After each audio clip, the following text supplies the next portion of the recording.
Good morning students.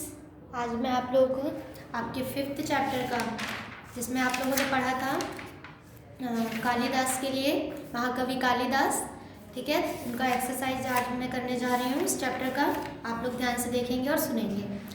सबसे पहले मैं आप लोगों को इसकी वर्ड मीनिंग समझा रही हूँ।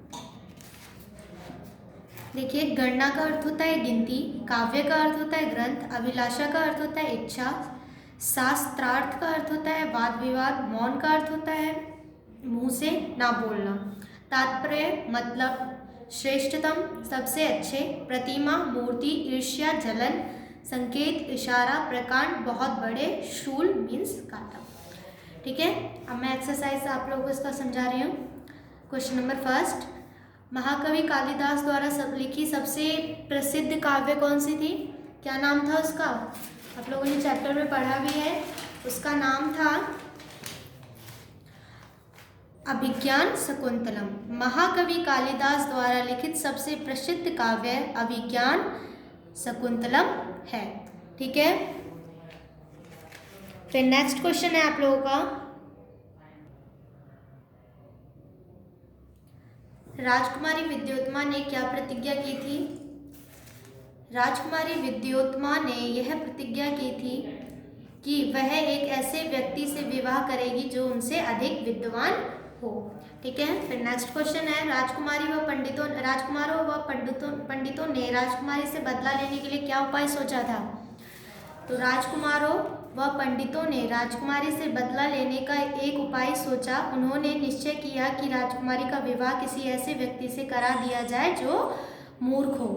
ठीक है, फिर नेक्स्ट है, पंडितों को मूर्ख व्यक्ति कहाँ मिला? पंडितों को मूर्ख व्यक्ति एक वृक्ष की डाल पर बैठा मिला।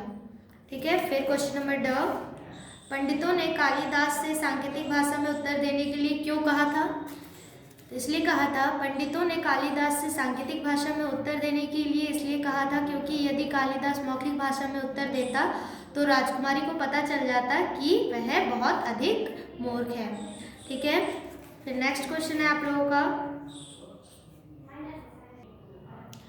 राजकुमारी ने कालिदास को महल से क्यों निकाल दिया? राजकुमारी ने कालिदास को महल से इसलिए निकाला था क्योंकि वो बहुत मूर्ख था, उन्हें पता चल गया था, है ना। तो महाकवि इसका आंसर है, राजकुमारी ने कालिदास को महल से बाहर इसलिए निकाल दिया क्योंकि कालिदास की सच्चाई राजकुमारी को पता चल गई थी कि वह बहुत अधिक मूर्ख है। ठीक है, फिर नेक्स्ट क्वेश्चन है आप लोगों का, उस समय देश में विद्या का सबसे बड़ा केंद्र कहाँ था? तो उस समय देश में विद्या का सबसे बड़ा केंद्र काशी था। ठीक है, फिर नेक्स्ट क्वेश्चन है, कालिदास किस प्रकार विद्वान बने? तो इसका आंसर है, जब कालिदास को राजकुमारी ने अपने महल से निकाल दिया तब कालिदास को अपनी मूर्खता पर रह रहकर क्रोध आ रहा था। तब उन्होंने सोचा कि इस घोर अपमान का बदला मैं विद्वान बनकर ही ले सकता हूँ, इसीलिए उन्होंने निश्चय किया कि वह विद्वान अवश्य बनेंगे और वह काशी चले गए। वहाँ उन्होंने विद्वान गुरुओं की सेवा की और उन्होंने विद्या प्राप्त की। 12 वर्ष तक लगातार कठोर परिश्रम करने के बाद वो जो मूर्ख थे, मूर्ख से प्रकांड पंडित बन गए। ठीक है, अब है आप लोगों का शॉर्ट क्वेश्चंस। किसने कहा और किससे कहा? भाई कालिदास, क्या तुम राजकुमारी विद्योत्मा से विवाह करोगे? किसने कहा था? पंडितों ने कालिदास से।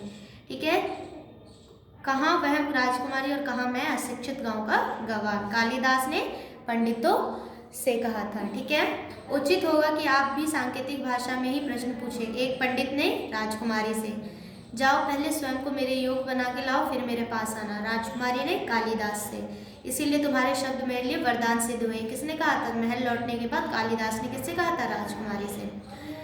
सभी लोग राजकुमारी से शास्त्रार्थ में पराजित हो गए। पूछने पर उस व्यक्ति ने अपना नाम कालिदास बताया। राजकुमारी ने एक उंगली उठाई, इसका तात्पर्य था ईश्वर एक है। 5 तत्व जब एकत्रित हो जाते हैं तब मानव जीवन का संचार होता है। 12 वर्ष तक लगातार कठोर परिश्रम करने के बाद वह मूर्ख एक प्रकांड पंडित बन गया।